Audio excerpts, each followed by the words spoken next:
There are stories that entertain us, stories we know are fiction the moment they begin.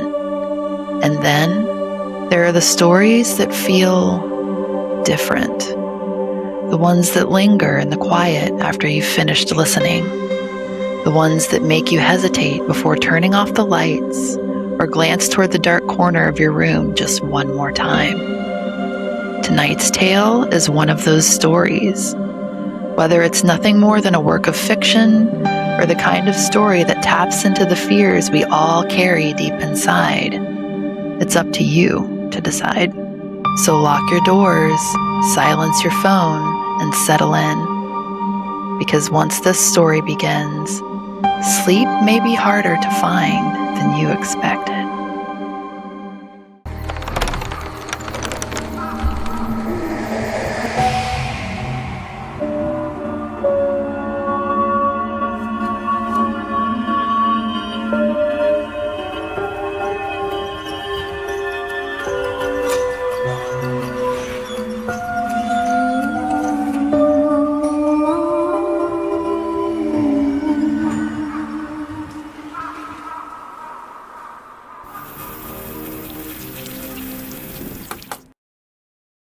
Hello, friends and family. Welcome back to another episode of Weekly Bazaar. I'm Jessica, and normally I have Montana here with me, but today she is out because she's dealing with some personal stuff. So I figured I could tell you guys some scary stories, or at least one scary story. With all the crazy shit going on in the world right now, it's on fire, literally. People have diarrhea. It's a mess out there. So why not have a little scary escape with me today? So today's story comes from Creepypasta, and it is called Bedtime. This was originally posted on October 11th of 2012. This was written by Michael Whitehouse. So if you're ready, let's get spooky. Bedtime is supposed to be a happy event for a tired child. For me, it was terrifying. While some children might complain about being put to bed before they've finished watching a film or playing their favorite video game, when I was a child, nighttime was something to truly fear. Somewhere in the back of my mind, it still is. As someone who's trained in the sciences, I cannot prove that what happened to me was objectively real, but I can swear that what I experienced was genuine horror. A fear which in my life, I'm glad to say, has never been equaled. I will relay it to you all now as best I can. Make of it what you will, but I'll be glad to just get it off my chest. I can remember exactly when it started, but my apprehension towards falling asleep seemed to correspond with my being moved into a room of my own. I was 8 years old at the time, and until then, I had shared a room, quite happily, with my older brother. As is perfectly understandable for a boy 5 years my senior, my brother eventually wished for a room of his own, and as a result, I was given the room at the back of the house. It was a small, narrow, yet oddly elongated room, large enough for a bed and a couple of chests of drawers, but not much else. I couldn't really complain because even at that age, I understood we did not have a large house and I had no real cause to be disappointed, as my family was both loving and caring. It was a happy childhood during the day. A solitary window looked out into our back garden. Nothing out of the ordinary, but even during the day, the light which crept into that room seemed almost hesitant. As my brother was given a new bed, I was given the bunk air beds which we used to share. While I was upset about sleeping on my own, I was excited at the thought of being able to sleep in the top bunk, which seemed far more adventurous to me. From the very first night, I remember a strange feeling of unease creeping slowly from the back of my mind. I lay on the top bunk, staring down at my action figures and cars strewn across the green-blue carpet. As imaginary battles and adventures took place between the toys on the floor, I couldn't help but feel that my eyes were being slowly drawn towards the bottom bunk, as if something was moving in the corner of my eye, something which did not wish to be seen. The bunk was empty, impeccably made with a dark blue blanket tucked in neatly, partially covering two rather bland white pillows. I didn't think anything of it at the time. I was a child, and the noise slipping under my door from my parents' television bathed me in a warm sense of safety and well-being. I fell asleep. When you awaken from a deep sleep to something moving or stirring, it can take a few moments for you to truly understand what is happening. The fog of sleep hangs over your eyes and ears even when lucid. Something was moving. There was no doubt about that. At first, I wasn't sure what it was. Everything was dark, almost pitch black, but there was enough light creeping in from outside to outline that narrowly suffocating room. Two thoughts appeared in my mind almost simultaneously. The first was that my parents were in bed because the rest of the house lay both in darkness and silence. The second thought turned to the noise, a noise which had obviously woken me. As the last cobwebs of sleep withered from my mind, the noise took on a more familiar form. Sometimes the simplest of sounds can be the most unnerving. A cold wind whistling through a tree outside, a neighbor's footsteps uncomfortably close, or, in this case, the simple sound of bed sheets rustling in the dark. That was it. Bed sheets rustling in the dark, as if some disturbed sleeper was attempting to get all too comfortable in the bottom bunk. I lay there in disbelief, thinking that the noise was either my imagination or perhaps just my pet cat finding somewhere comfortable to spend the night. It was then that I noticed my door, shut as it had been as I'd fallen asleep. Perhaps my mom had checked in on me and the cat had sneaked into the room. Yes, that must have been it. I turned to face the wall, closing my eyes in the vain hope that I could fall back to sleep. As I moved, the rustling noise from underneath me ceased. I thought that I must have disturbed my cat, but quickly I realized that the visitor in my bottom bunk was much less mundane than my pet trying to sleep, and much more sinister. As if alerted to and disgruntled by my presence, the disturbed sleeper began to toss and turn violently, like a child having a tantrum in their bed. I could hear the sheets twist and turn with increasing ferocity. Fear then gripped me, not like the subtle sense of unease I had experienced earlier, but now potent and terrifying. My heart raced as my eyes panicked, scanning the almost impenetrable darkness. I let out a cry. As most young boys do, I instinctively shouted to my mother. I could hear something stir on the other side of the house, but as I began to breathe a sigh of relief that my parents were coming to save me, the bunk bed suddenly started to shake violently, as if gripped by an earthquake, scraping against the wall. I could hear the sheets below me thrashing around as if tormented by malice. I did not want to jump down to safety, as I feared the thing in the bottom bunk would reach out and grab me, pulling me into the darkness. So I stayed there, white knuckles clenching my own blanket like a shroud of protection. The wait seemed like an eternity. The door finally and thankfully burst open, and I lay bathed in light while the bottom bunk, the resting place of my unwanted visitor, lay empty and peaceful. I cried and my mother consoled me. Tears of fear, followed by relief, streamed down my face. Yet through all of the horror and relief, I did not tell her why I was so upset. I cannot explain it, but it was as though whatever had been in that bunk would return if I even so much as spoke of it, or uttered a single syllable of its existence. Whether that was the truth, I do not know, But as a child, I felt as if that unseen menace remained close, listening. My mother lay in the empty bunk, promising to stay there until morning. Eventually, my anxiety diminished. Tiredness pushed me back towards sleep, but I remained restless, waking several times momentarily to the sound of rustling bedsheets. I remember the next day wanting to go anywhere, be anywhere but in that narrow, suffocating room. It was a Saturday, and I played outside quite happily with my friends. Although our house was not large, we were lucky to have a long, sloping garden in the back.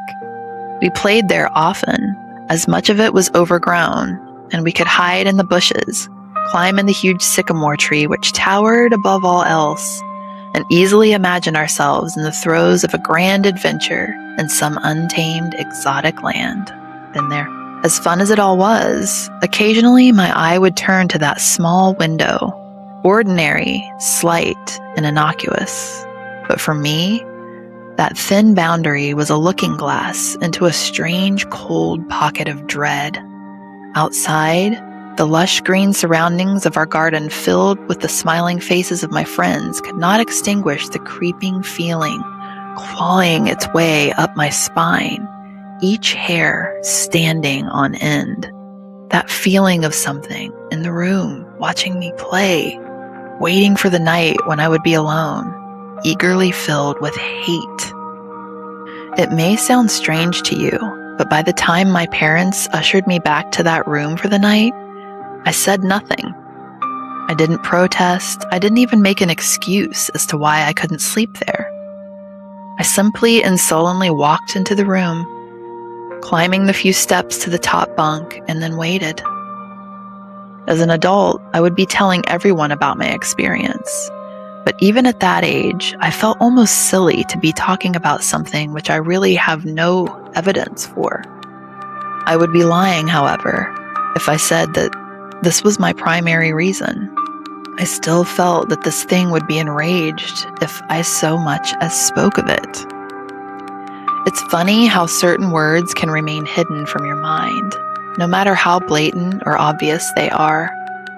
One word came to me that second night, lying there in the darkness, alone, frightened, aware of a rotten change in the atmosphere, a thickening of the air as if something had displaced it.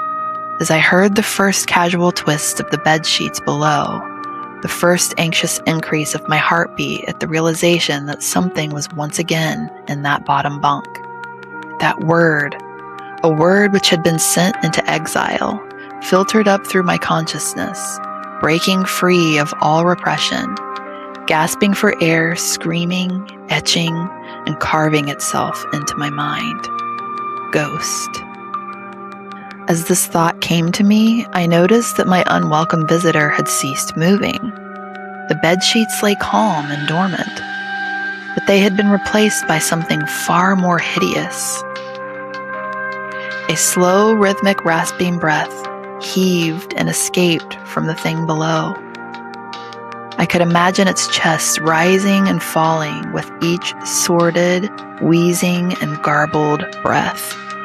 I shuddered and hoped beyond all hope that it would leave without occurrence. The house lay as it had the previous night, in a thick blanket of darkness. Silence prevailed, all but for the perverted breath of my as yet unseen bunkmate. I lay there, terrified. I just wanted this thing to go, to leave me alone. What did it want? Then something unmistakably chilling transpired. It moved. It moved in a way different from before. When it threw itself around the bottom bunk, it seemed unrestrained, without purpose, almost animalistic. This movement, however, was driven by awareness, with purpose, with a goal in mind. For that thing lying there in the darkness, that thing which seemed intent on terrorizing a young boy, calmly and nonchalantly sat up. Its labored breathing had become louder as now only a mattress and a few flimsy wooden slats separated my body from the unearthly breath below. I lay there, my eyes filled with tears, a fear which mere words cannot relate to you or anyone else coursed through my veins. I would not have believed that this fear could have been heightened, but I was so wrong. I imagined what this thing would look like, sitting there listening from below my mattress, hoping to catch the slightest hint that I was awake. Imagination then turned to an unnerving reality. It began to touch the wooden slats which my mattress sat on. It seemed to caress them carefully, running what I imagined to be fingers and hands across the surface of the wood. Hell no. Ew. Then, with great force, it prodded angrily between the two slats into the mattress. Even through the padding, it felt as though someone had viciously stuck their fingers into my side. I let out an almighty cry, and the wheezing, shaking, and the moving thing in the bunk below replied in kind by violently vibrating the bunk as it had done the night before. Small flakes of paint powdered on my blanket from the wall as the frame of the bed scraped along it, backwards and forwards. Once again, I was bathed in light, and there stood my mother, loving, caring as she always was, with a comforting hug and calming words which eventually subdued my hysteria. Of course, she asked what was wrong, but I could not say. I dared not say. I simply said one word over and over and over again. Nightmare. This pattern of events continued for weeks, if not months. Night after night, I would awaken to the sound of rustling sheets. Each time I would scream as so not to provide this abomination with time to prod and feel for me. With each cry, the bed would shake violently, stopping with the arrival of my mother, who would spend the rest of the night in the bottom bunk, seemingly unaware of the sinister force torturing her son nightly. Along the way, I managed to feign illness a few times and come up with other less than truthful reasons for sleeping in my parents' bed. But more often than not, I would be alone for the first few hours of each night in that place. The room where the light from outside did not sit right. Alone with that thing. With time, you can become desensitized to almost anything, no matter how horrific. I had come to realize that, for whatever reason, this thing could not harm me when my mother was present. I am sure the same would have been said for my father, but as loving as he was, waking him from sleep was almost impossible. After a few months, I had grown accustomed to my nightly visitor. Do not mistake this for some unearthly friendship. I detested the thing. I still feared it greatly, as I could almost sense its desires and its personality, if you could call it that. One filled with a perverted and twisted hatred, yet longing for me, of perhaps all things. My greatest fears were realized in the winter. The days grew short, and the longer nights merely provided this wretch with more opportunities. It was a difficult time for my family. My grandmother, a wonderfully kind and gentle woman, had deteriorated greatly since the death of my grandfather.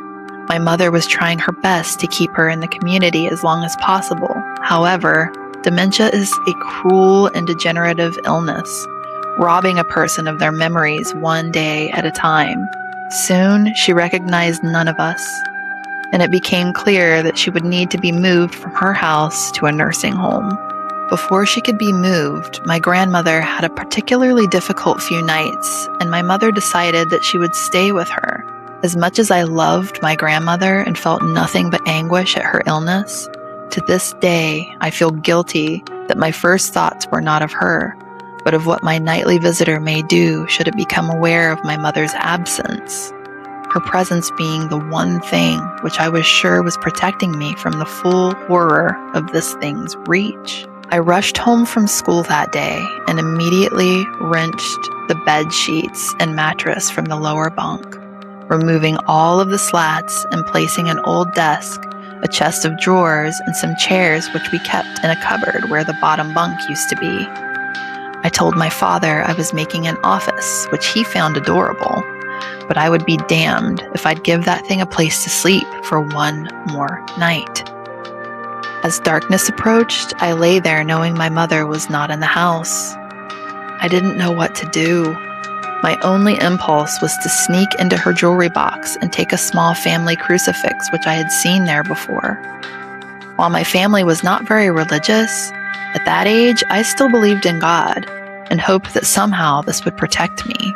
Although fearful and anxious, while gripping the crucifix under my pillow tightly in one hand, sleep eventually came, and as I drifted off to dream, I hoped that I would awaken in the morning without incidents. Unfortunately, that night was the most terrifying of all. I woke gradually. The room was once again dark. As my eyes adjusted, I could gradually make out the window and the door and the walls, some toys on a shelf, and even to this day, I shudder to think of it, for there was no noise. No rustling of sheets, no movement at all. The room felt lifeless, yet not empty. The nightly visitor, that unwelcome, wheezing, hate-filled thing which had terrorized me night after night, was not in the bottom bunk. It was in my bed. I opened my mouth to scream, but nothing came out. Utter terror had shaken the very sound from my voice. I lay motionless. If I could not scream, I did not want to let it know I was awake. I had not yet seen it. I could only feel it. It was obscured under my blanket. I could see its outline and I could feel its presence, but I dared not look. The weight of it pressed down on top of me, a sensation I will never forget. When I say that hours passed, I do not exaggerate. Laying there motionless in the darkness, I was every bit a scared and frightened young boy.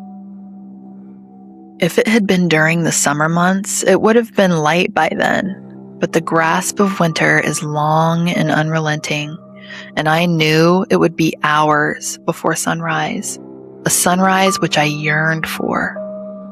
I was a timid child by nature, but I reached a breaking point, a moment where I could wait no more, where I could survive under this intimately deviant abomination no longer.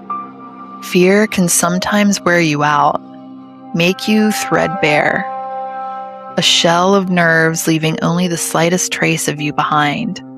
I had to get out of that bed. Then I remembered the crucifix.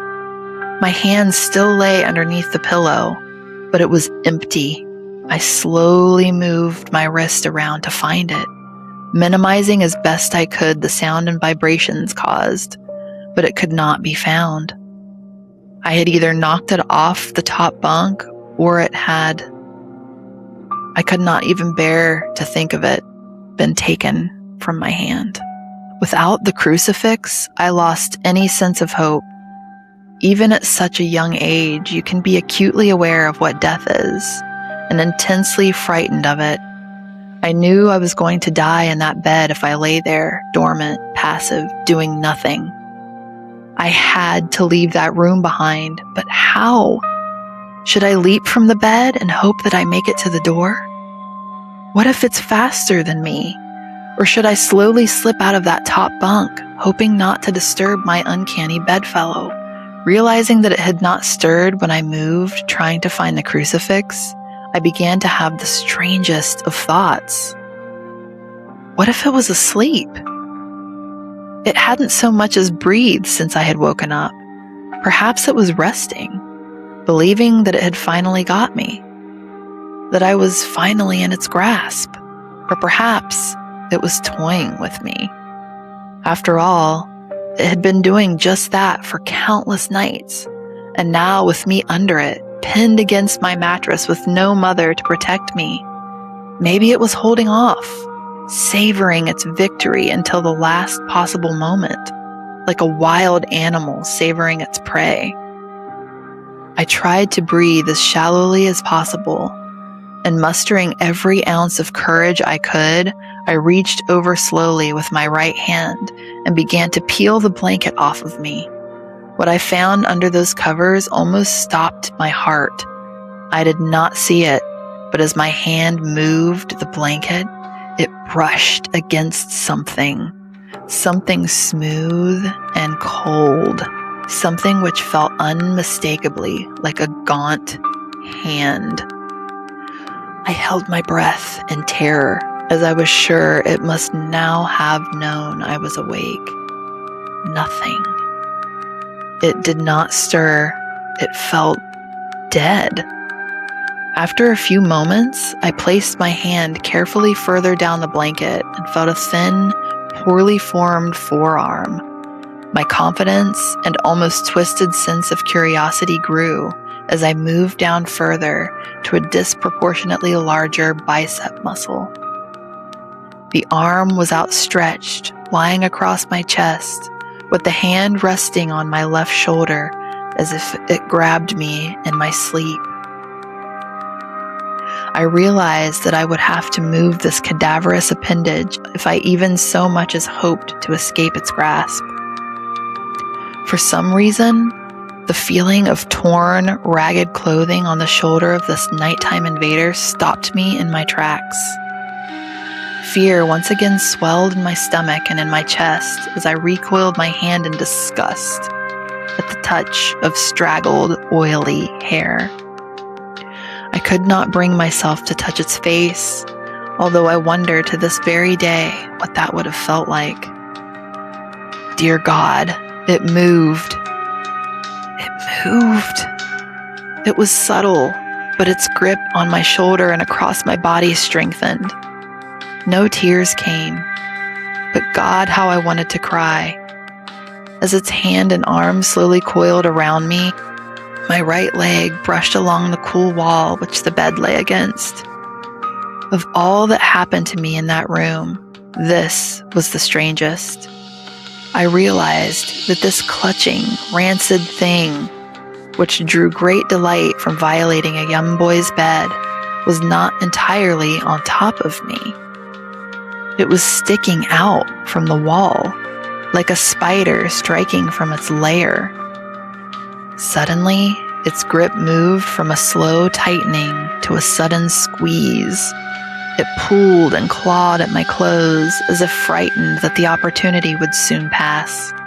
I fought against it, but its emaciated arm was too strong for me. Its head rose up, writhing and contorting under the blanket. I now realized where it was taking me. Into the wall. I fought for my dear life. I cried, and suddenly my voice returned to me, yelling, screaming, but no one came. Then I realized why it was so eager to suddenly strike, why this thing had to have me now. Through my window, that window which seemed to represent so much malice from outside, streaked hope, the first rays of sunshine. I struggled further, knowing that if I could just hold on, it would soon be gone.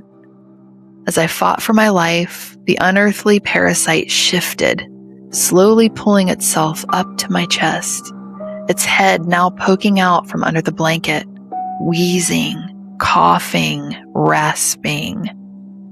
I do not remember its features. I simply remember its breath against my face, foul and as cold as ice.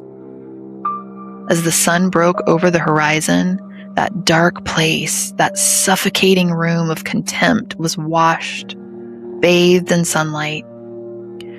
I passed out as its scrawny fingers encircled my neck, squeezing the very life from me. I awoke to my father offering to make me some breakfast. A wonderful sight indeed. I had survived the most horrible experience of my life until then, and now.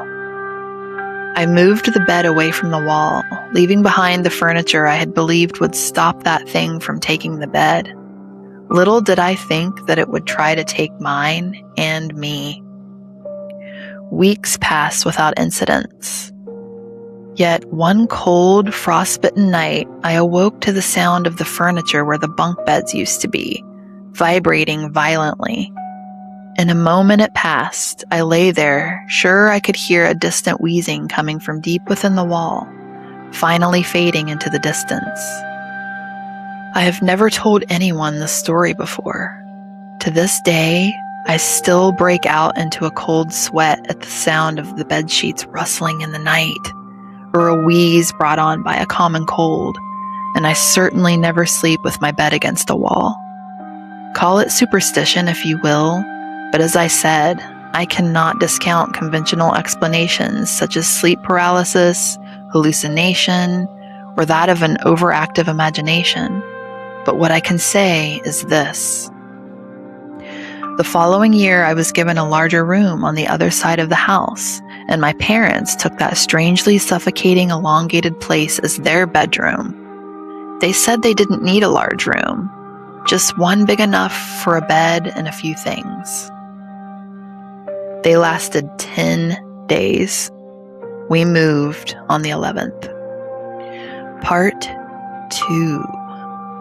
After writing my account of a horrific experience I had as an 8-year-old child, many have encouraged me to speak about the aftermath.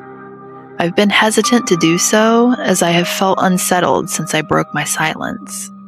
Sleep has not come easy to me these last few nights. My skepticism, however, remains resilient, and as such, I will tell of what I experienced in the other room.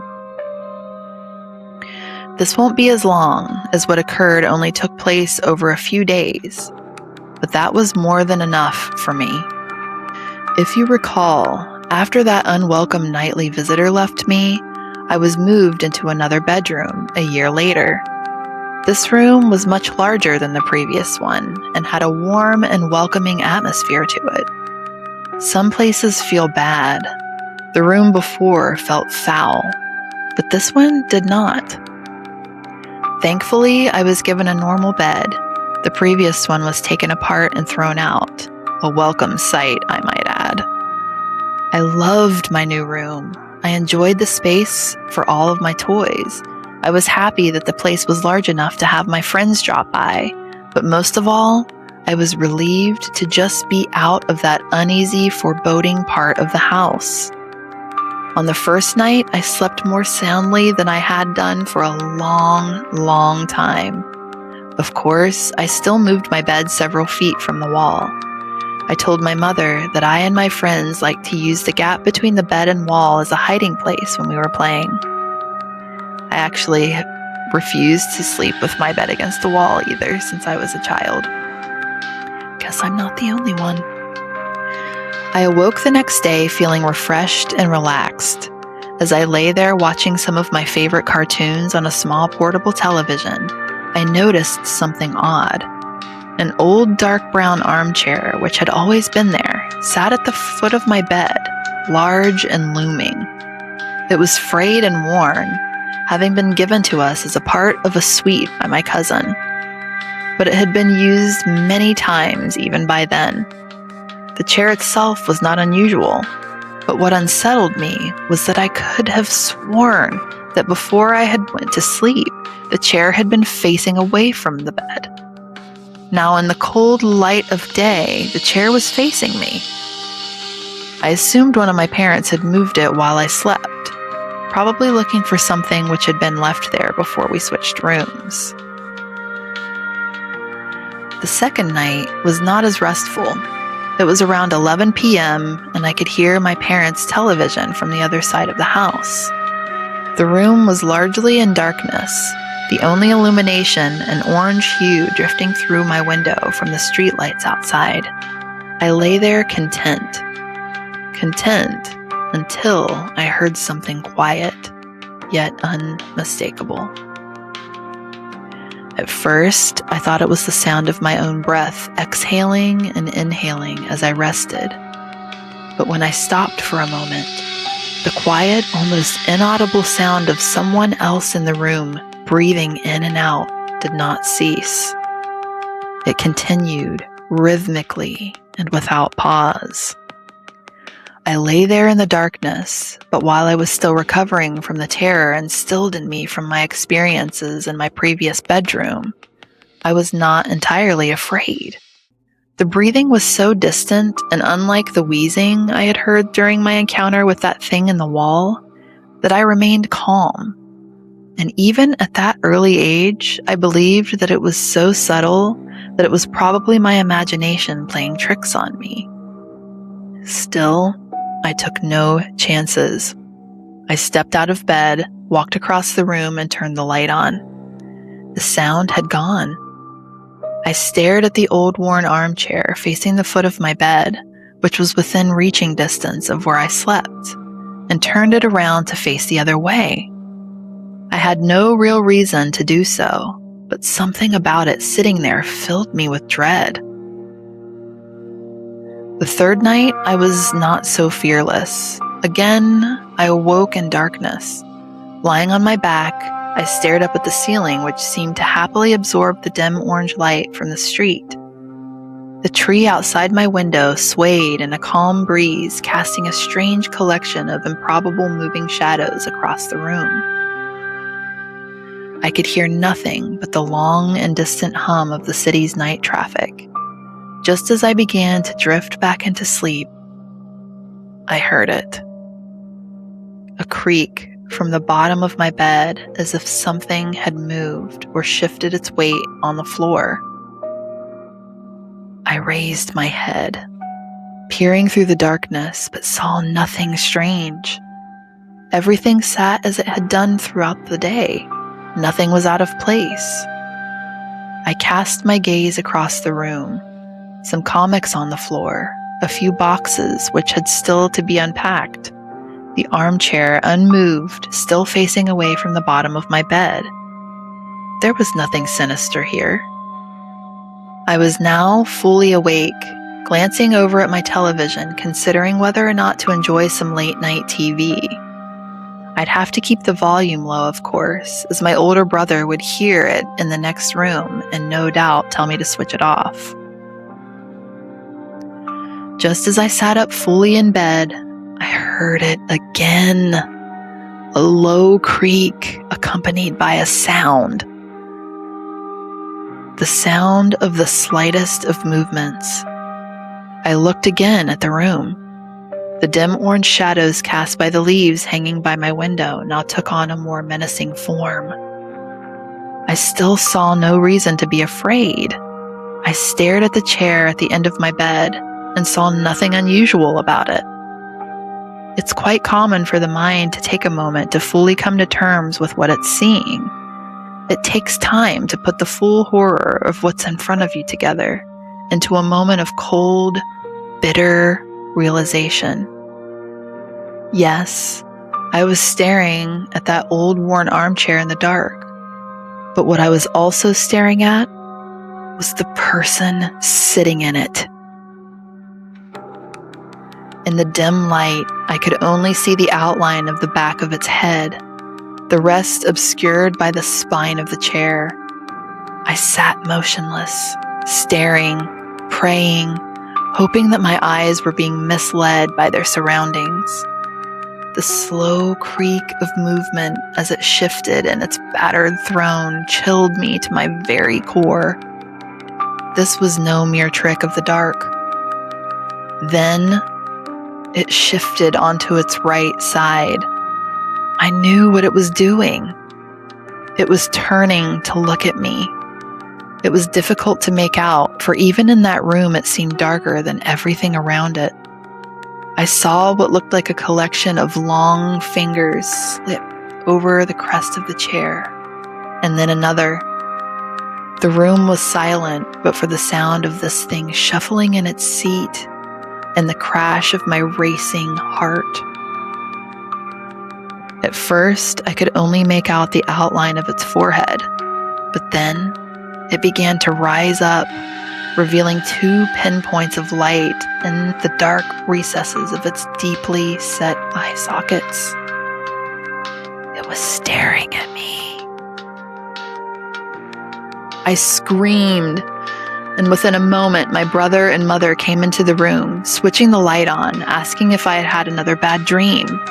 I sat speechless, barely acknowledging them, staring intently at the now empty armchair. I was only in that room for another few days before we suddenly moved. I saw nothing for the remaining nights, except for my last sleep in that room where I awoke to the warm air of something breathing in my ear. I jumped out of bed, turning the light on. The slow, rhythmic breath of something unseen remained louder than before. I spent the rest of the night on the couch in the living room. 2 years later, I slept soundly in my bed in our new house. There had been no other incidences, and I was sure I had left behind whatever strangeness had plagued me in that little average suburban home. I was, however, left one parting gift. My tormentors, and in my opinion, the watcher in that armchair is a different entity to the thing in the elongated room, had one last surprise in store for me. Like an animal claiming its territory, I was not entirely out of their grasp. For one last terrifying moment, I felt the presence of those things. I lay there sound asleep, 2 years since those horrifying experiences. I was in the throes of a nightmare and suddenly, happily found myself awake, safe and sound in my bed. The room was darker than usual. I breathed a sigh of relief, as one does when waking from a nightmare. But the room was so dark. I could see nothing at all, as if something had snuffed out all the light. I chuckled to myself, realizing that I must have pulled my blanket up over my face while sleeping. The cotton blanket felt cool against me, but the air was a little too warm, almost stifling. Just as I was about to remove the blanket for some air, I heard it. For the last time, I heard it. The rhythmic breathing of the watcher at the end of my bed. Fear gripped me, followed by anger and despair. Why could I not be left alone? I then did something most peculiar. I decided to speak to it. Perhaps this thing did not mean to harm me. Perhaps it was unaware of the terror it had caused. Surely a young boy deserved some mercy? As the breathing grew louder and closer, I began to cry. I could feel its presence on the other side of the blanket, its breath hanging over me like a stagnant wind. Through the tears, I uttered 2 words which surely would put an end to all of this. Please, stop. The breathing began to change. It became more animated, quicker somehow. I could hear something shuffling next to me, standing close by. The breathing then moved, first back to the foot of my bed, then slowly across the room, through the door, into the hallway, and then gone. Half crying, half elated, I lay there in the still darkness, my face still covered by the blanket. You may consider this a victory of some sort, but I do not. If those things were real, I know now beyond a shadow of a doubt that their intentions were not misconstrued. They were twisted, filled with malice. I would normally never use such a word to describe anything, but it's as close to evil as I hope I ever come. How do I know that? I'll tell you how.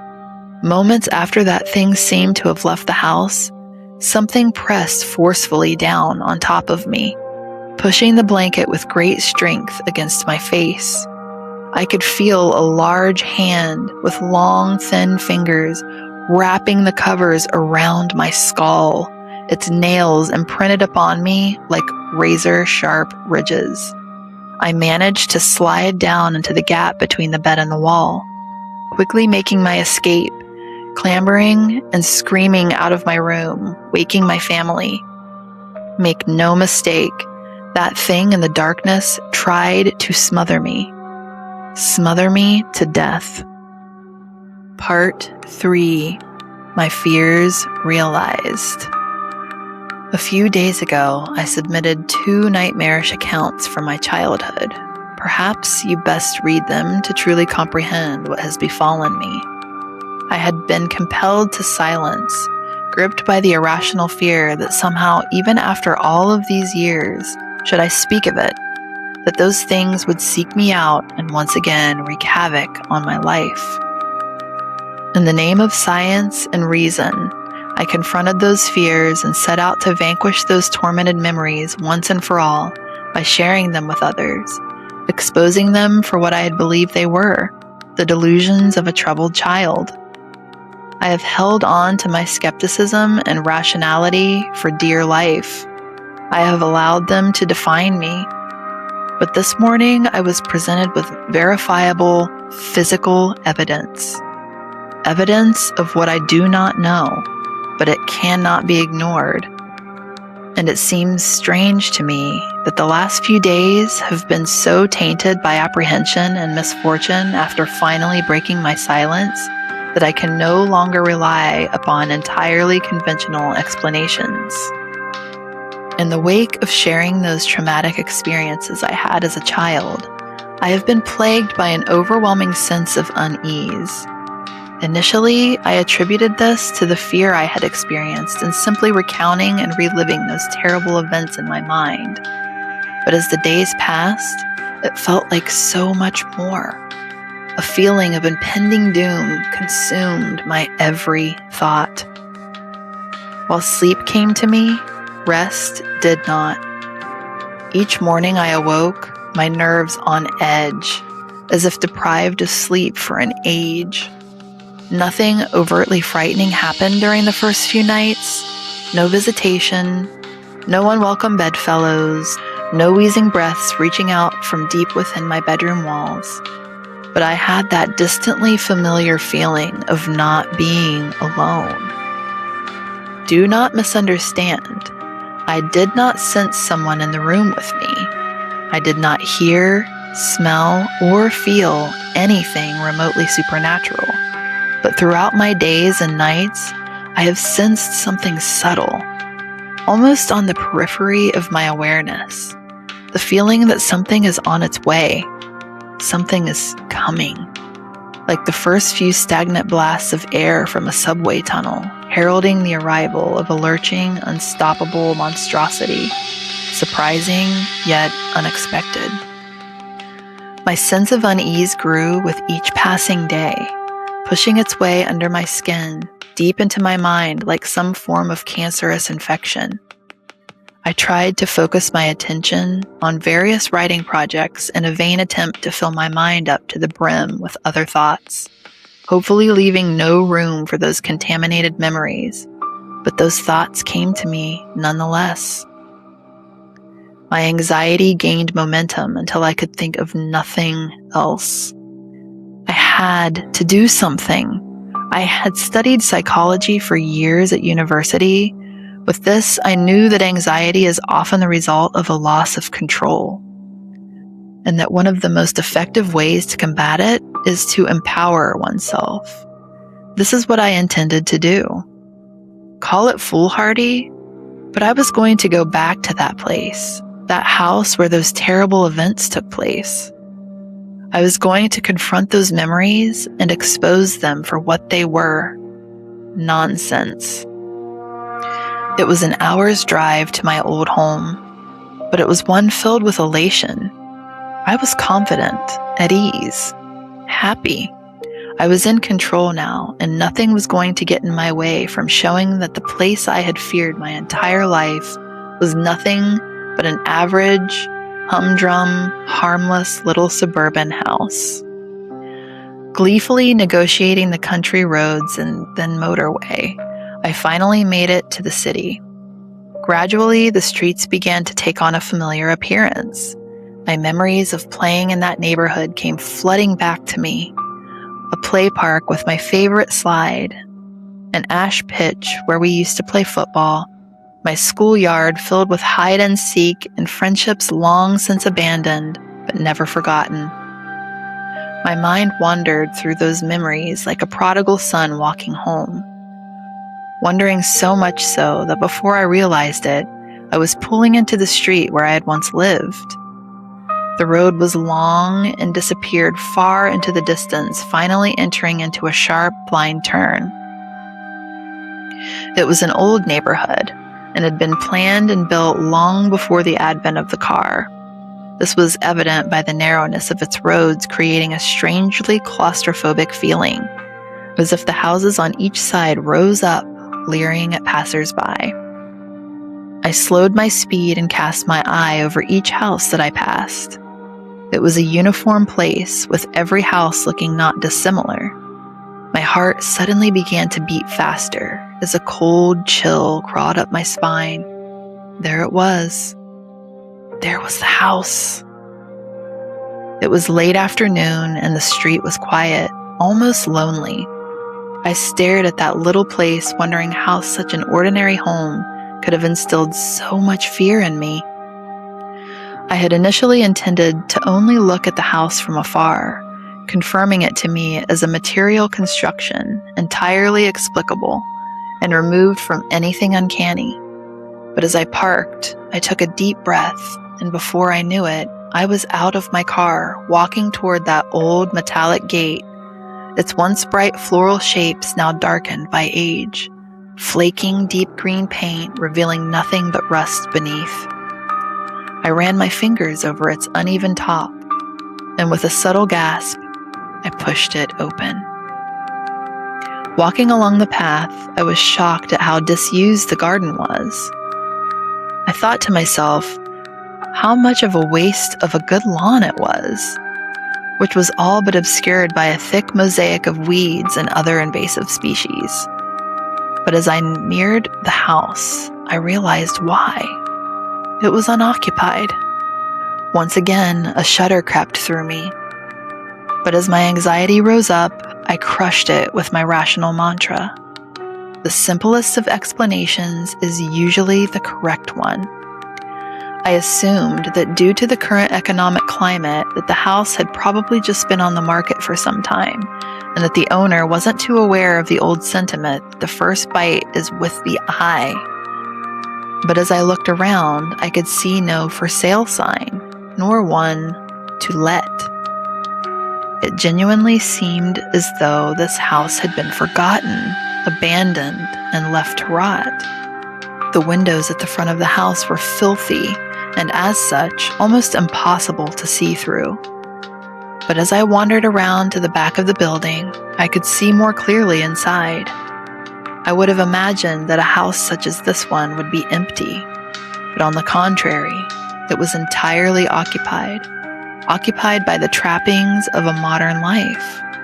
I could see a television sitting in the living room corner, a coffee table with magazines strewn across it, various pieces of furniture sitting as if ready to be used, and a couple of coffee cups sitting on the windowsill still full, covered in mold. I would have thought the house was lived in if it was not for a thick layer of dust lying over everything, accompanied by the occasional spider's web. It seemed as though the most recent occupants had left in a hurry and never returned. Clambering through a sea of waist-high grass and bushes, I eventually arrived at the innocuous little window at the back of the house. The very sight of it frightened me, but this was mere memory and not the strange feeling of being watched from within as I had experienced as a child. Peering in, the room looked eerily familiar. I suppose there is little that can be done with a room so small, so oddly narrow, but through the dirt-covered glass, the room looked almost unchanged from when I had slept in it. A bed, a set of drawers, and what looked like an assortment of toys on the floor. A profound sense of anger washed over me momentarily, but I shook it quickly from my mind. The room was clearly that of a child's, and the thought of that thing harming another innocent filled me with contempt for such a thought. And within me swelled the desire to protect any child from such an abomination. As I gazed at the wall, of which a bed lay alongside it, the hairs on the back of my neck stood up. For a moment, and it was for only the slightest, I thought I saw the blanket on top of the bed move. More than that, through that window pane, I could have sworn I heard a wheezing gasp.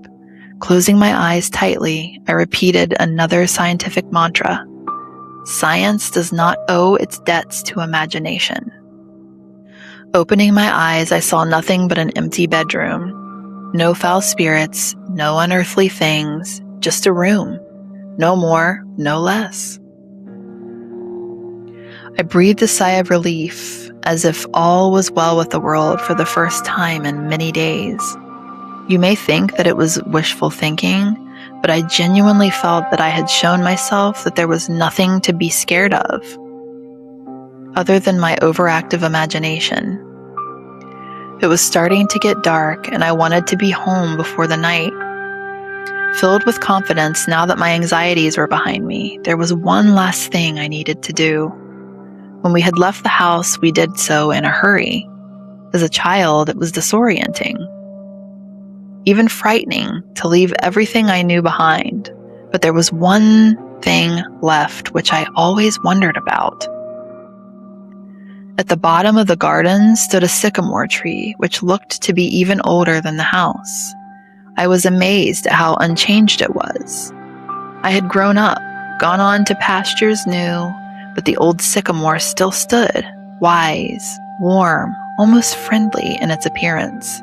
I think it's a rites of passage for any child to have a place to hide things. It's often their first experience with independence, something removed from any authority figure. For me, my stash was halfway up the old sycamore. I'm sure I must have looked like a fool, but I happily and gleefully climbed the tree with abandon. The configuration of the branches had changed in places, but overall, the happy memories of playing amongst the limbs of the old sycamore, of having a little piece of the world to myself away from everyone else, seemed vivid, as it was remarkable how much remained unchanged. Halfway up, I caught my breath and smiled to myself. In the central trunk of the tree lay a hollow. Whether it had been created by an animal or perhaps the tug of a gale on a weakened branch long ago, I don't know. But it was where I kept things. If I found something which I was sure would be taken from me for being inappropriate, in the hollow it would go. The truth is, though, that the majority of the items inside were not very interesting. Mostly just toys and rarely exotic pieces of contraband like a slingshot or some smoke bombs. I had no reason to hide the toys, but when I was young, it felt adventurous to have a secret. The hollow was dark and filled halfway with rotting leaves, no doubt deposited there from countless autumns. Nevertheless, I reached deep inside to see what remained. I couldn't believe it. I had found a toy that I had hidden there before we moved, all those years ago. I could feel the plastic in my hand, its sharp edges unmistakable. But the leaves and darkness of the hollow obscured its view from me as I struggled to remove it from the thick, wet mixture of rotting leaves and rainwater. It seemed to be caught amongst a collection of small twigs.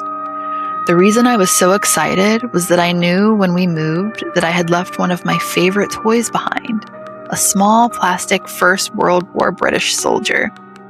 It may not sound like much, but I had grown up on my family's stories of my grandfather's adventures during both wars, and while he had passed away before I was born, I would often act out exaggerated versions of the stories with this small soldier in the role of a hero, my intrepid grandfather. At the time, I thought a hollow the perfect hiding place for a soldier. My delight, however, quickly turned to horror.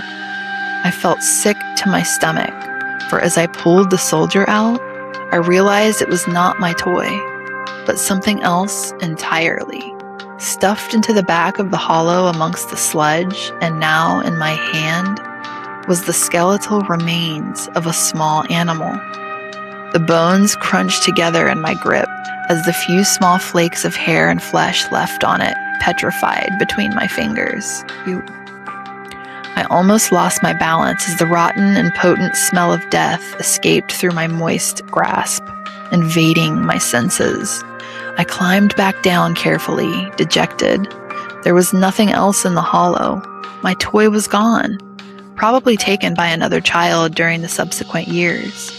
What remained of the poor animal I buried under some loose earth in the garden. I left that place immediately. Despite my unfortunate encounter in the hollow, I still felt empowered, that I had actually plucked up the courage to revisit that place, to see how ordinary it really was, made me feel in control once more of my faculties. I did not at the time require anything other than a conventional explanation. I said goodbye to the old neighborhood, to that bad memory once and for all, and began to make my way home. By the time I had driven into the motorway, something had begun to filter through from the back of my subconscious. At first, I disregarded it, dismissed it as my imagination. But as the sun shone its last and dipped below the horizon, I sensed the growing of a compulsion in me, an idea which seemed to have been born and nurtured for no good reason, no rationale, no sound causal footing, but one which had to be followed at all cost. I must get home. I increased my speed, zipping sporadically between the slower cars in the motorway, looking in the rearview mirror, keeping an eye on what might be following. I had to get home. Again, I drove faster, constantly looking behind as if racing some unseen pursuer.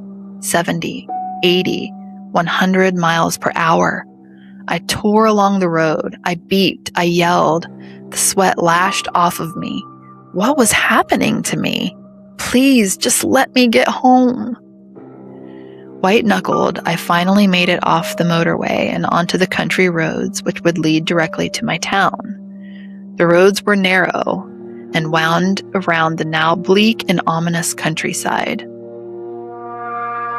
Darkness seemed to blanket the road in front of me. I turned my full beam on and breathed a sigh of relief to see a bright light again, even if artificial. The manic anxiety which had seemed to grip me on the motorway appeared to have diminished. However, I still glared into the rearview mirror more often than I should have, just to make sure that there was nothing following me. What a ridiculous thought! To think of something chasing my car, to put myself and others in danger by speeding down a busy motorway? Madness!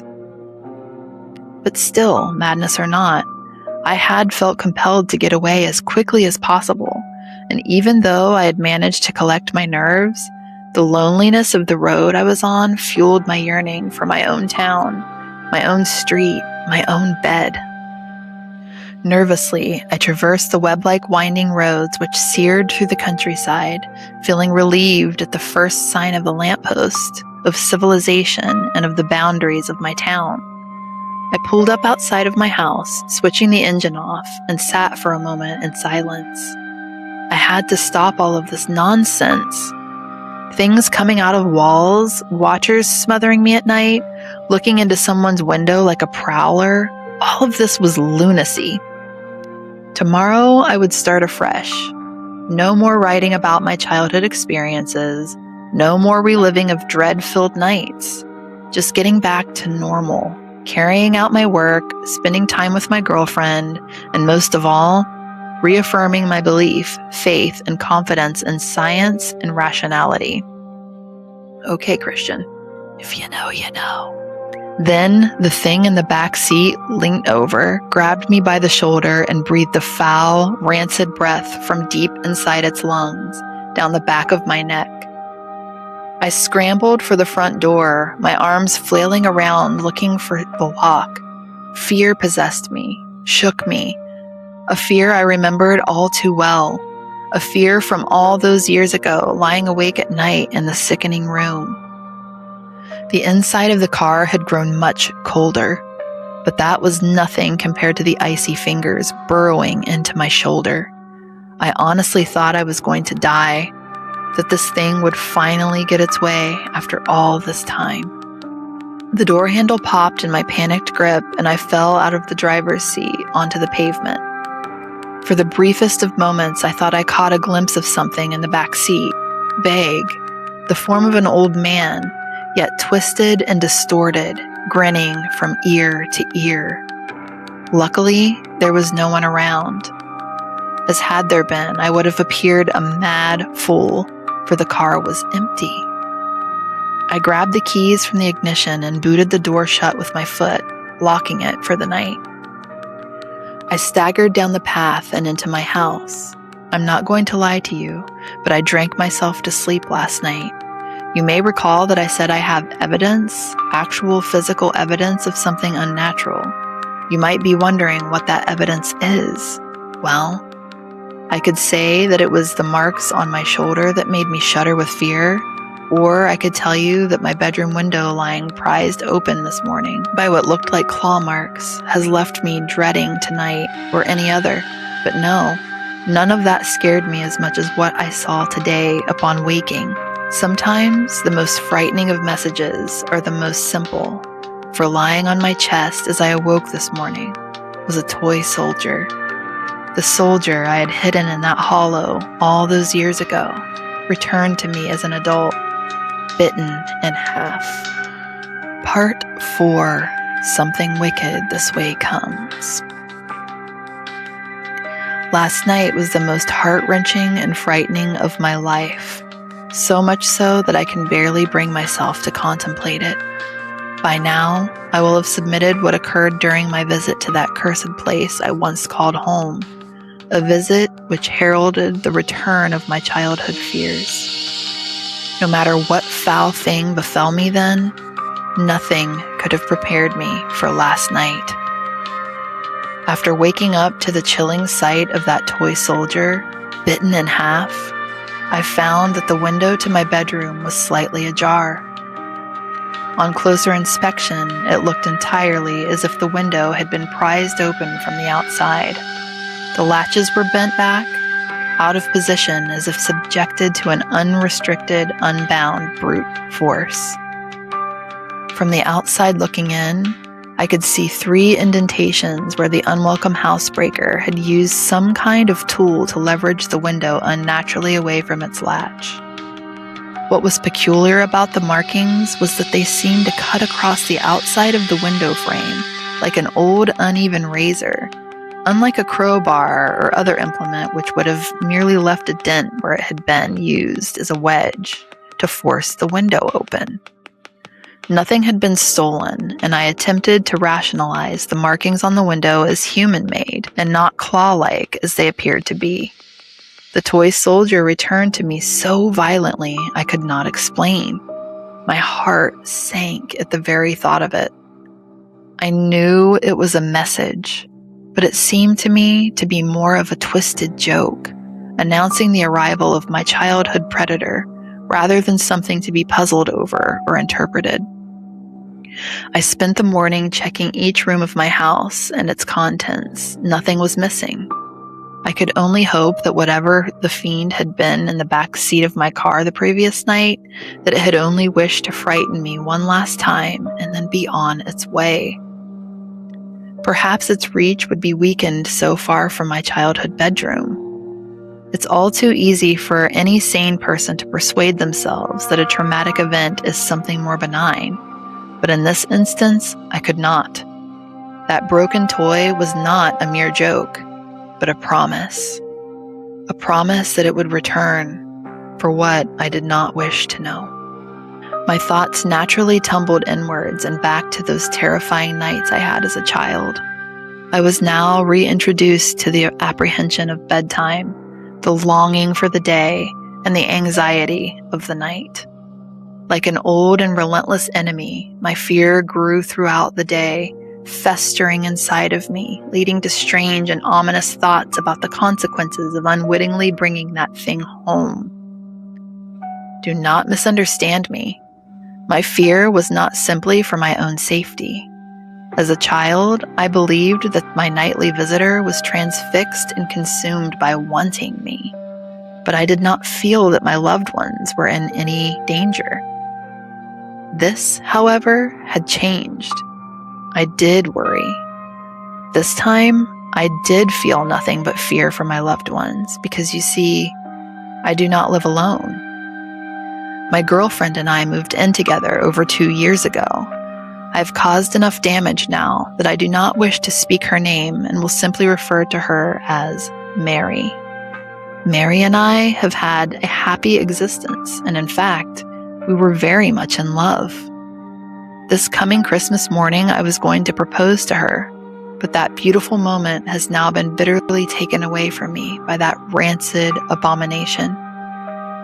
I knew that Mary would be home that evening. She works in events and promotion, and as a result is often away from home for days at a time, traveling around the country coordinating various conferences and exhibitions. I do not complain about this, as she and I both know that I am a solitary character, and that the odd few days of solitude normally do me good, allowing me to dive headlong into my writing, absorbing each and every word undisturbed. I like my alone time too. Despite this, I always missed her, and with the events of the past week, reliving those torturous nights and then allowing them to return, I had missed her far more acutely than I had ever previously done so. She arrived around 6 p.m. and I greeted her with a smile, a warm embrace, and a passionate kiss. I tried to hide my perturbed state of mind from her, but Mary knows me better than anyone I have ever met and immediately inquired, "What's wrong?" I tripped and fumbled through my words as I explained to her that I had written a story about my childhood and that exploring those dark and twisted memories had left me distraught. Mary has an incredibly caring nature, and she immediately laid her suitcase and bags on the floor, sat me down on our couch, and with her soft and gentle way, asked me to talk about the whole ordeal. But I couldn't. I couldn't mention this thing, this wretch, which had now found its way into our home. An invisible and twisted invader which had been led there by my idiotic curiosity. At the time, I felt that she would think me mad, but now, how I wish I had told her the truth. If there's one thing more damaging to a relationship than a lie, it is a half-truth. Not because it's deceitful, but because it's a corruption of the truth, perverted and abused to suit the teller's needs. I told her my half-truth. I told her about my story, that of the thing in the narrow room and the watcher at the end of my bed, but that is where the truth ended and a lie began. I deliberately and deceitfully mentioned that it was, of course, just my imagination as a child, and neglected to talk of my experiences of returning to the scene of those depraved crimes. Knowing that she would see the damaged window latch and claw marks, I spun my web as I told a grand tale about waking up to a burglar attempting to break into our house and having to chase them away. I was quite the hero. I lied to her, and she showed me great sympathy and kindness for my deception. I was embarrassed by the truth then, and I'm ashamed of my lie now. If I had been truthful, then perhaps we could have faced this menace together, but instead, that thing took advantage of my dishonesty and put a wedge between us. The events of last night desecrated the most important thing in the world to me. Nighttime arrived in all of its bleakness and was unwelcome. I lay in the darkness, waiting. Mary was sound asleep next to me, each breath a soothing reminder of companionship. But despite my growing aversion to loneliness, I would have no sleep that night. I knew from experience that when my uninvited guest would show itself, it would do so with subtlety, increasing its grip on me with each visitation as if requiring time to build up its strength. A leech feeding on my fear. My nerves kept me on edge, which fought back the oncoming onslaught of sleep admirably. In the end, though, biology won, and as my bedside clock lumbered towards 4 a.m., sleep took me. The relaxing blanket of nightly oblivion, anxiety washed away, my worries a distant memory, sinking deeper into the soft mattress below and finally into a long sought-for rest. Sleep, no matter how deep, is rarely all-encompassing, for as I hovered over the cusp of a dream, something began to bother me. Something invasive, yet distant. I slowly opened my eyes and allowed them to adjust to the darkness. Mary lay sound asleep, and I calmed myself by listening to her breathing in the night. Inhale was followed by exhale, again and again, rhythmically, hypnotically. I began to drift towards sleep once more. But no, there it was, something else, distinct, yet undefinable. It was distant, out of the way, almost obscured or smothered as if coming from behind something. I strained my ears in an attempt to define it, but it was all too quiet. I remained in the bed for several more minutes, but with each passing second, the almost inaudible sound grated on me, like broken glass on a raw nerve. Sleep was now abandoned, and with much frustration, I decided to reluctantly investigate the source of the noise. I sat up in bed and listened intently. It was unlike any other sound I had ever heard. Quiet, low, but as my mind adjusted to the noise, I slowly began to piece its nature together. It was most certainly obscured by something, but the closest thing I could relate it to was a repetitive murmur. I heard something similar previously when I was a child visiting my grandmother in the nursing home, a place which had left an impression on me. Seeing the wandering residents confused and out of a fractured mind, meandering around the grounds like lost inmates murmuring repetitively to themselves of days gone past, repeating nonsensical phrases and words. This is what it reminded me of, a continuous stream of indecipherable words uttered by someone in the throes of confusion. I turned to check on Mary, watching her chest rise and fall with each breath. Assured that she was undisturbed, I left the bed. As I stood up, I recognized immediately that the murmuring was louder. While dark, I had left a light on in the hall, as I always do, which crept under the door and allowed me to view the room in a dim but visible way. I looked around to see if anything was out of place, but the room appeared as expected. My mind ambled back to that night as a child in the second room, when noises could be heard from some unseen yet ever-present menace. I took a step forward, and as I did so, the noise once again grew in volume. While I was still at a loss in deciphering the words, I could now hear the character of the voice. It was old, scratched by age with a harsh, guttural undertone to it. The words were being repeated at a frantic pace and seemed anxious, yet muffled by some unknown barrier. I was frightened, but I drew strength from Mary being in the room, and with a deep breath, filled with trepidation, I took another slow and silent step forward, my bare feet cushioned by the cold floor below. Again, the voice became louder. I wasn't sure if I was imagining it, but I could have sworn that it had become more agitated as I drew closer. The next step I took shook me to my very core, for as that murmuring, garbled voice grew louder still, amongst the rambling, graveled sound of it, I heard a word which shot an icy shudder through my bones, a word to be feared. It spoke my name. Dear God, it knows my name. To me, it was as if knowing who I was somehow endowed that thing with an unlimited reach, that I may never be rid of it, that it could kill me at any moment. Something suddenly caught my eye, a movement accompanied by a ruffle of cloth. I knew now where that rhythmic, agitated voice originated. I knew now why it was muffled and difficult to decipher.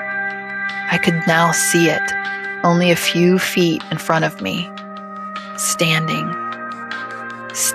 behind the closed curtains. The moon was in its ascendancy outside, and while its glimmer could not entirely penetrate the thick cloth, it could barely and faintly outline the thing watching between my window and the curtains. I cannot now convey the strangeness which then overcame me. My anxiety and terror heightened, but an unusual compulsion, an untimely sense of purpose took me over. I had to see what it was. I took another tentative step towards the curtains. They swayed slightly, as if caught by a breeze, but I could not tell whether the movement had been caused by myself or the hand of that thing hiding behind the shroud of the cloth. I was now close enough to hear its labored breathing, the displacement of fluid at the back of its throat, palpable with each inhalation. This was it. I was going to confront this monstrosity from my past, this tormentor of children, this coward. Raising my right hand slowly, I accidentally touched the fabric of the curtain, causing a subtle ripple which parted them momentarily. I gasped, for through that temporary slit, only for a moment, I saw it. My God, how can I describe what was standing there? Even now, I close my eyes and wish that I could erase it from my memory. It shivered and shook as it continued to murmur, repeating some indecipherable phrase, sounding like a bizarre mixture of numerous languages. Its emaciated skin stretched over an unnatural frame of brittle and prominent bones, vertebrae, ribs, and other inner workings almost protruding through its paper-thin, pale, languidly pink, and almost bruised-looking husk. As malnourished as it appeared, the stomach was distended in places, and its bony appearance did nothing to diminish the feeling that it was capable of exerting itself with brute, perverted force on any of its victims. Sickness swelled in my stomach. A tainted, offensive smell filled the air, and as it murmured and whispered in the darkness through what sounded like broken, fractured teeth, I could not help but feel pity for this wretch, quivering in the night as if victim of a long starvation. I quickly came to my senses and realized that this thing was not to be pitied, but feared, not to be understood, but exposed. It was not shivering because it was cold. It was shaking with excitement, like a drug addict anticipating their next dose.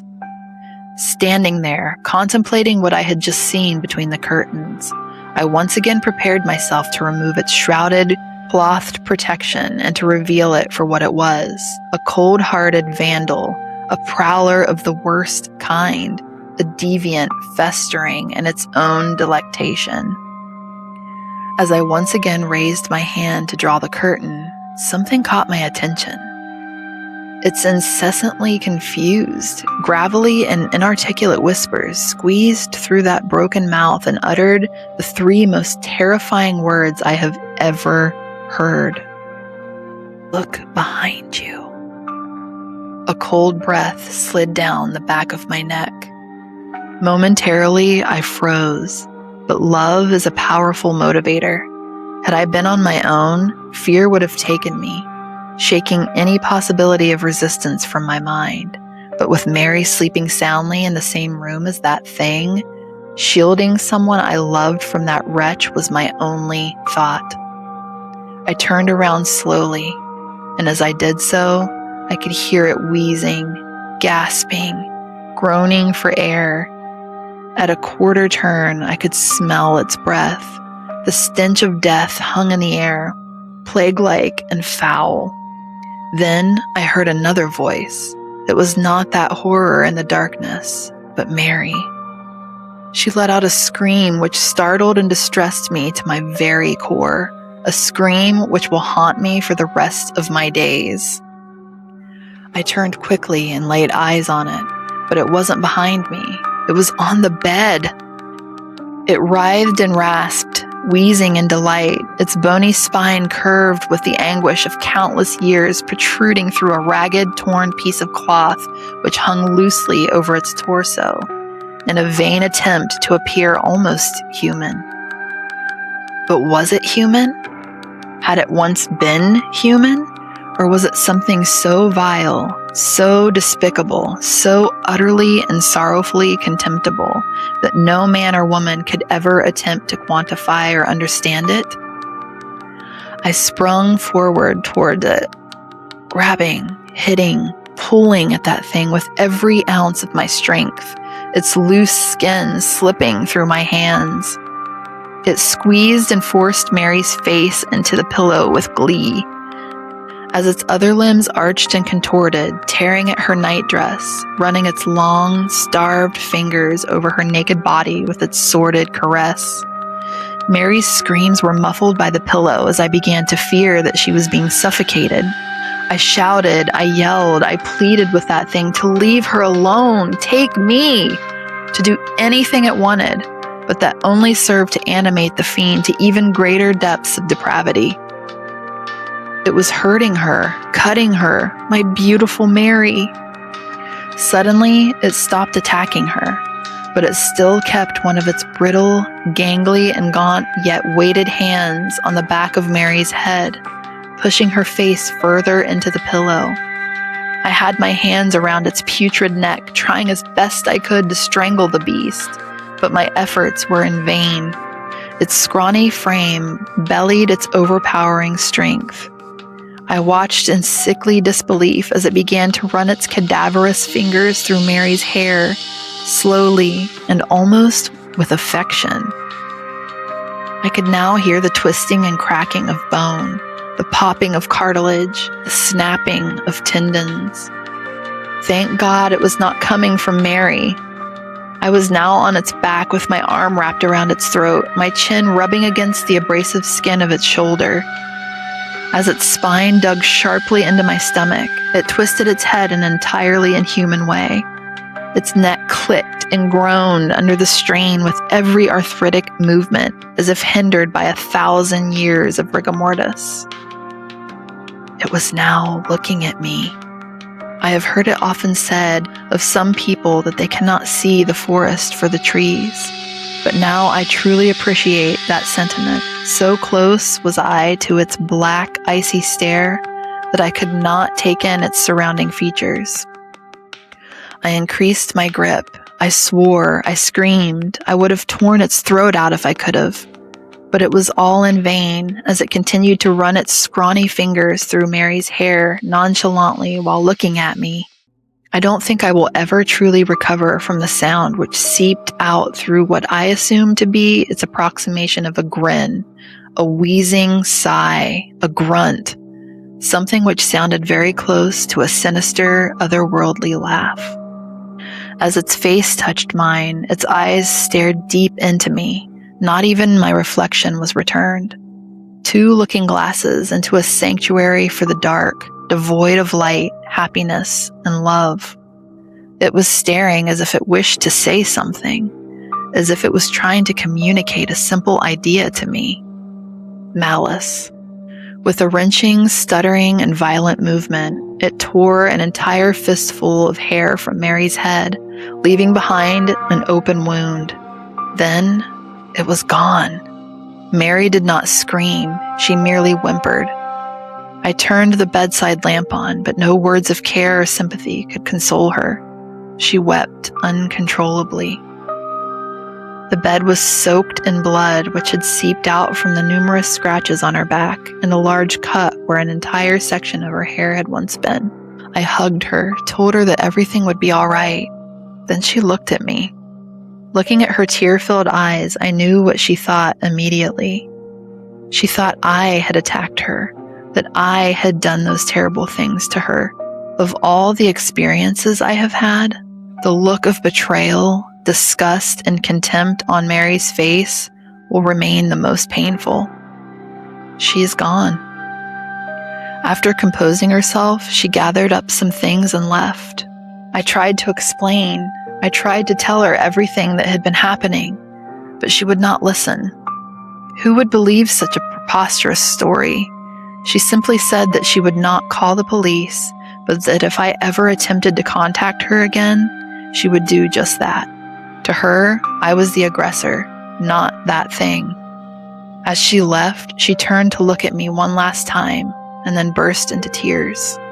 I know now that I have lost her forever. The woman I love more than anything on this earth thinks I'm a violently hideous human being. If only she could understand that whatever did this, that it was not human. And if it ever was, it had long since abandoned that nature. It was 5 a.m. when Mary left me. It's 9 a.m. now. I'm sitting here in the cold light of day at my kitchen table, writing this so that there is some record of what has transpired, so that people know, so that Mary knows, that whatever happens, that whatever occurs from here on in, that it was that despicable creature from my childhood, from that cursed narrow room all those years ago, which rained this misery down upon me, upon us. I must now dispense with the sentiment. I could easily sit here mourning the loss of my relationship with Mary, or I could allow myself to be overcome with fear, to do nothing. But that simply will not do. I can hear the laughter of my neighbor's children outside. At different stages in my life, I remember that same feeling of joy and happiness from something as simple as playing with friends, or climbing a tree, or kissing the woman you love, or even drifting off to sleep at bedtime to dream of what could be, in the safety of a happy family home. Memories, only memories. I fear I will never experience that happiness again. This thing has broken me, but I am resolute. Whatever that hideous wretch has in store, whatever it desires to do with me, I will not allow that thing to harm another person or to invade another child's life as it did mine all those years ago. I must leave you all now, as there is much to be done before it gets dark, before it returns. My plans are made, and with any luck, they will succeed. I wish I could say we will speak again, but I think that is unlikely. I hope you understand what must be done. Part 5. Sleep Tight. I am shaking as I write this.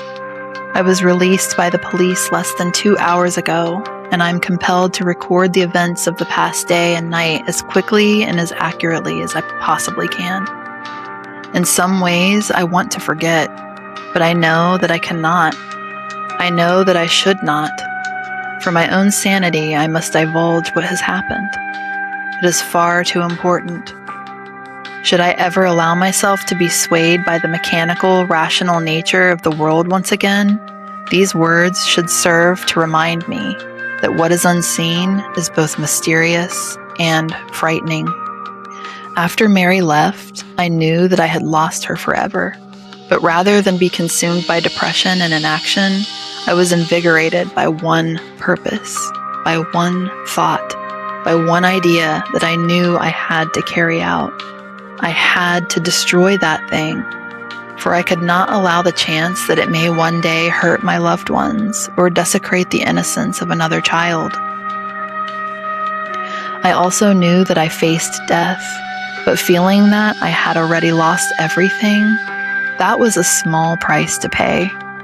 It is said that revenge is a dish best served cold, but having waited my entire adult life to be rid of this thing, its memory and the shadow that it had cast upon me, I met the proposition of killing this fiend, this corrupt and perverted force, with a smile on my face. That night, it would be dead, even if I had to drag it to hell with me.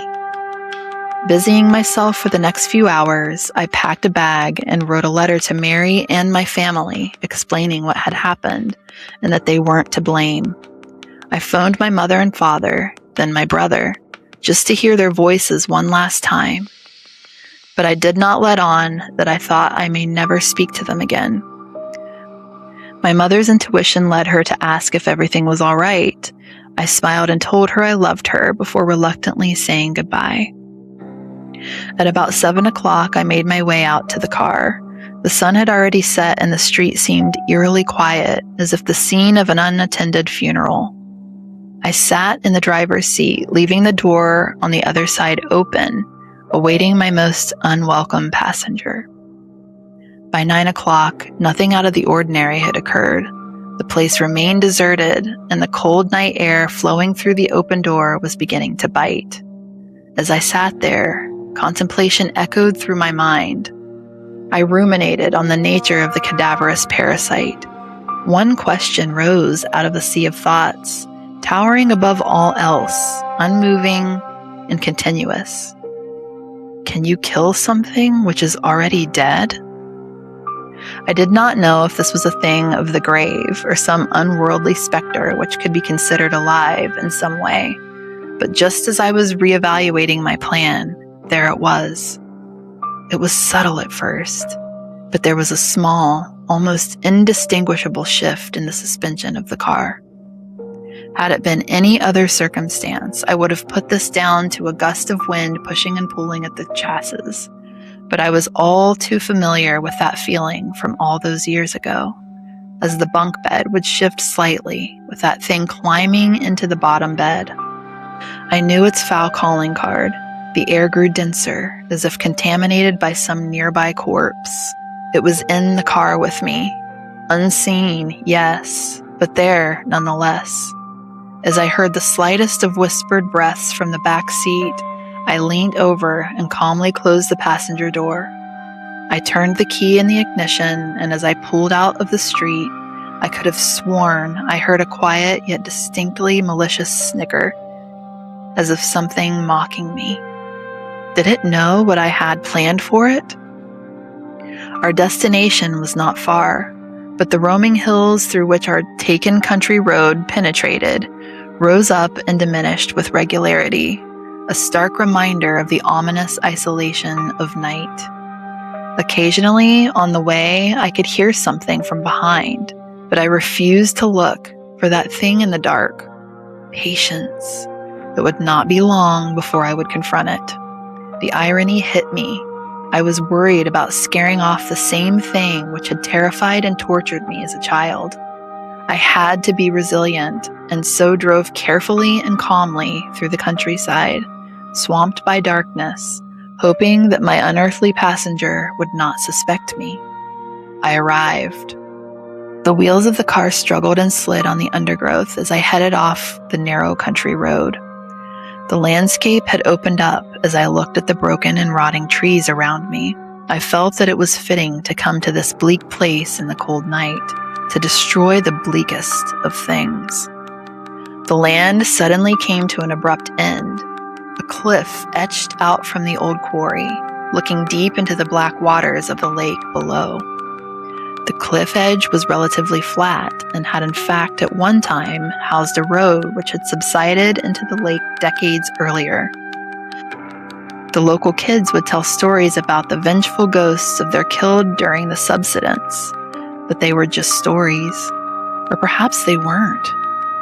In the past, I would have disregarded such tales, but who would believe mine if I told them now?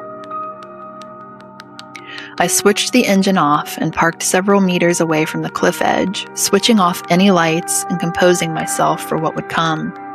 I sat in the car for what seemed a lifetime, the only company given to me by the occasional splash of water against the cliff below. I waited. This thing was smart. Of that, there was no doubt. It had toyed with me, relishing the pain and torment it had caused as only something of a coldly frozen intellectual could. For this reason, I knew it would suspect me, and perhaps even flee if I brought the car too close to the cliff's edge. I had to wait for it to attack. Let it feed, let it revel and gorge itself on me. Perhaps then it would not notice as I slowly plunged the car into that dark, icy water below. I was going to drown the bastard. I had appraised the potential consequences in my head and reasoned that there would be a moment, a singular moment, where I would have a slim opportunity to escape from the car just before it reached the edge.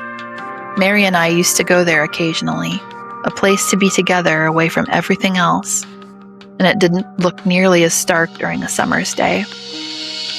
I therefore had the place in mind and knew it well. The drop was at least 30 feet to the depths below, and I didn't want to be in that car as it hit the water.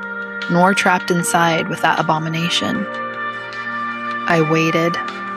Then I heard it, slowly at first, and then increasing in rate and volume, a rasping, wheezing breath from behind. Strangely, it sounded more labored than before. Each breath a struggle, filled with fluid, rotten, decayed. A shiver ran up my spine.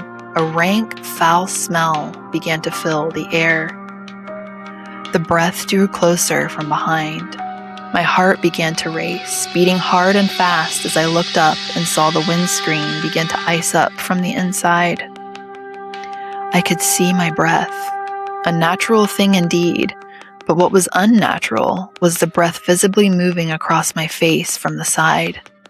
I turned slowly. I wanted to cry. I wanted to leave, run into the night, but I had to stay. I could not allow it to escape. It was sitting in the passenger seat. I was staring at it, and it at me. Hunched over, covered by darkness, contorted, gaunt, hands seized as if fighting rigor mortis, it slowly moved toward me. One bony leg cracked and groaned as it slid over my lap onto the other side. Oh God, it was sitting on me. It pulled itself in close to me, and through a shard of light provided by the moon, I saw its face. Skin hung from its jagged features. Glassy eyes stared deep into me as its grin spread up through its face, unnaturally wide as the result of its half-rotten flesh, exposing the rotten muscles, broken teeth, and sinews of its rancid smile beneath. Pulling closer, it opened its mouth, revealing a wet and putrid tongue, which could be seen through the part of its missing jaw. Wheezing, breathing heavily, a foul stench which stung my eyes and filled my mouth elicited a response from me as I retched, my body attempting to expel its poisonous fumes, and as I did so it stopped for a moment, and then cackled to itself, happy, content. Staring into its icy cold eyes, it yet gave the impression of an afflicted and increasingly weak old man. It was still incredibly strong, but it seemed as though it had lost some of its potency. Perhaps leaving that elongated room had somehow affected it? Its long protruding fingers caressed my face, and then, as a show of intent, it stuck one of them deep into my shoulder. I screamed as it bent and twisted inside of me, the rotting fiend moving its finger to cause the maximum amount of damage and pain that it could. As it did so, its other hand slid down against my body. It touched me. It was time. With my free arm, I turned on the ignition, and though my shoulder was still pinned to the seat, I managed to fight through the pain, put the car into gear, and took off as fast as I could. The creature flailed and screamed. It attempted to climb over me into the back seat, but I held on with all of my strength. The thought of what it did to Mary, enough to fuel my rage. We raced toward the edge of the cliff, and I eyed the driver's door frantically. As we neared our icy plunge, I screamed in anger at its festering, rancid face and pushed it off of me. It scrambled into the back seat for dear life as I scrambled for mine by unlocking the car door. It was too late. The car careered over the cliff face, and before I knew it, we hit the dark water, splitting the black glass-like surface with tremendous force. I should have died then, but an airbag took the brunt of my impact, although I still managed to scrape my head across the door frame. Dazed, I looked around. The sound that I heard coming from that thing was malformed, yet familiar. The squeal of some demonic child soon gave way to the anguish and rage of an ancient intelligence, which knew that it faced almost certain death. The water was frozen and poured in through the now twisted open car door with such force that it winded me. I gasped for air as my unwilling prey now did. It writhed and twisted as it looked for an exit. Spying the open door, it pulled itself through the water toward me. I curled up my fist and smashed it into the thing's face. Pieces of rotten flesh flaked off under the impact as a dark black liquid oozed from the resulting wound. Again, it attempted to get past me, and I knew that to keep it in the car long enough to drown, that I would have to die with it. I felt numb as the frozen water slipped over my chin. My heart struggled against the cold, and with a sudden surge, I was submerged and had breathed my last. I held my breath, but only to compose and ready myself for an icy, suffocating death. I hoped that it would not be painful, but my thoughts returned to Mary and my family. An all-consuming sense of sadness and despair overwhelmed me. But as I struggled with that thing trying to get past me and through the door, grabbing and flailing with its arms, I looked down and saw it. Its leg was trapped between the dashboard and floor of the car by the impact of the fall, and although it could move, it could not leave.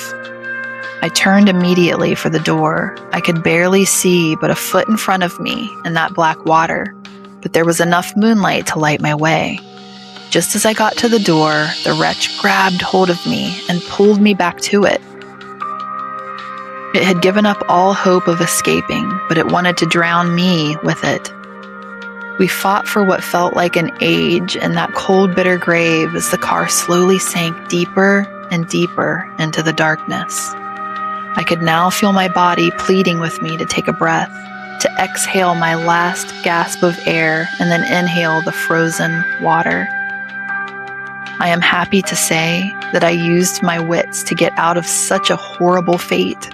Orienting my body, I pushed my feet against the dashboard with enough force to at last escape its slippery grasp. I do not remember much else, bar the anguished and hate-filled scream that my tormentor let out as I left it to die at the bottom of that icy lake. I found myself walking through the wilderness, cold, wet, but alive. The wound in my shoulder slowed me down, but I kept the bleeding at bay by applying pressure to it with my other hand. It took me 2 hours to walk home, and I am amazed that I did not collapse from exhaustion or hypothermia. When I saw the familiar sight of the street that I lived on, I was filled with a sense of accomplishment, a sense of pride and triumph. I had beaten the thing once and for all. That is, until I went inside my house and found a trail of large, wet footprints leading from the front door to my bed. Disbelief took me. Despair so sharp and so overwhelming that I'm unable to convey it with mere words. It was lying in my bed, waiting, a white sheet covering its emaciated body from sight. The human mind is a wonderful thing. Just as you believe your body has reached a level of exhaustion that it cannot recover from, that your emotions are so frayed that you feel you cannot continue, a thought springs as if miraculous from a weary mind. Let it rest for now. I quietly crept through the dark and picked up my wallet, which I had left on a small coffee table in the center of my living room. Leaving the door unlocked, I left to attend to a new plan and returned an hour later. With a moment's preparation, I slipped into the spare room. There I lay in the sullied bed, waiting. I was sure that this was the end game, that instead of toying with me, it would come for the kill. How it had escaped that watery grave, I did not know, but I would be damned if it would escape again. I could only hope that it would sense me from the other room. I closed my eyes, pretending to be sound asleep. Time lumbered onwards, and although I fought it, exhaustion finally took me, sending me into a deep slumber. I woke with its hands around my neck. It coughed, it sputtered on top of me, a rancid black liquid dripping on my face as it oozed from its facial wounds. I struggled, gasping for air and hoping that I had the strength in me to escape its grasp. But it was too strong, and my hands could not grip it with any sense of conviction. as it seemed to be dripping wet from its plunge in the lake. It may not have seemed rational at the time, but as my vision dimmed and the last light of consciousness extinguished within me, I did as so many animals do in their last moments. I played dead. Lying motionless, holding my breath, it shook me violently by the neck and then released me. I waited for my moment, my last chance to destroy this thing. Its labored breathing relaxed slightly and seemed to stare at me almost quizzically. I waited for a shift of weight which might have let me throw it to the ground. Leaning down close to me, gathering its putrid saliva in its mouth and in what was left of its cheeks, it then showed utter contempt for the living and the dead. It spat its festering fluid onto my face, the remnants dripping down on me through the hole in its jaw. I wanted to scream, to do anything to remove such a vile smear on my skin. I dared not move. The time was not right. Leaning in closer, it prodded and scratched at the wound in my shoulder, the pain shearing through my body. With all of my resistance, I remained motionless. Then, it slowly and patiently slid two of its long distended fingers into my mouth. The taste was overwhelming, rancid, rotten, dead. The arthritic clicking of its knuckles shook my resolve. As it arched its back in glee, it suddenly pushed its fingers deep down my throat. I gagged, an instinctive reaction. Instead of being shocked, a garbled laugh emanated through its broken teeth as it thrust its fingers deeper into my mouth. I felt its cold, hard flesh scraping against the inside of my throat, pleading without words for it to stop. In our darkest of moments, we sometimes find our true strength. I rolled to my side, using its weight against it, and finally managed to break free. I fell onto the floor, its long reach grasping at my feet. I kicked and screamed and at last was free. It stared at me only for a moment, rising up on top of the bed, its brittle bones cracking under its own force. It now towered tall and gaunt, ready to pounce. Since I was a child, I had been a victim. It had terrorized me, taken my innocence, attacked Mary, and broken my life. I would not stand for it any more. Sometimes the most dangerous prey is the one who can outthink you, the one that lulls you into a false sense of dominance or superiority, the one who has conquered any fear of you with a sense of anger and betrayal. It had fallen into my trap, one conceived by logic, reason, and an understanding of the world through the eyes of a scientific mind. Fire cleanses all. As it groaned, shrieked, cracked, and contorted, readying itself to pounce, in one swift motion I removed a blanket from the floor, revealing a bucket filled with gasoline which I had bought in that short time of preparation. I threw it as hard as I could, the liquid splashing all over that horror and the bed. It grinned at me, mocking my very existence, making light of my pain and the agony it had caused. From my pocket, I pulled out a lighter, lit it, and threw it onto that wretched thing. It writhed and screamed in agony, parts of its flesh crumbling away, searing into nothing in front of my very eyes. I almost felt sorry for it. Let it burn. The fire got out of hand. Thankfully, a neighbor heard the screams and saw the smoke, calling the fire brigade.